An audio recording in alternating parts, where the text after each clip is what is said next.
सरस्वती माता की जय।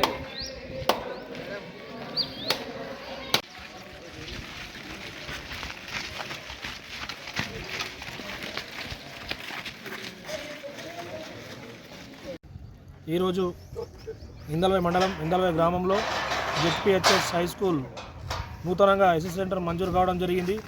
ఈ సెంటర్ రావాలని చెప్పి మా గ్రామంలో చాలా రోజులకు దాదాపు 10 ఏళ్ళ కోరిక, ఈ కళ ఈరోజు నెరవేరింది. ఎందుకంటే ఇందల్వై మండలంలో హై స్కూల్ అనేది గన్నారం తర్వాత గన్నారమే ఉండే.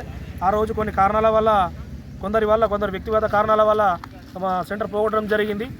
ఆ సెంటర్ అప్పటి నుంచి ఇప్పటిదాకా మా ఎమ్మెల్యే బాధ్యుడి గోవర్ధన్ గారి సహకారంతో ఆయన డిఓ గారికి చెప్పడం ద్వారా డిఓ గారు మా మీద సానుకూలంగా స్పందించి 10th సెంటర్ శాంక్షన్ ఇవ్వడం జరిగింది. ఆ 10th మూలంగా స్పందించిన వారికి కూడా ధన్యవాదాలు కూడా తెలియజేసుకుంటూ ముగించుకుంటున్నాను. జై తెలంగాణ. జై తెలంగాణ.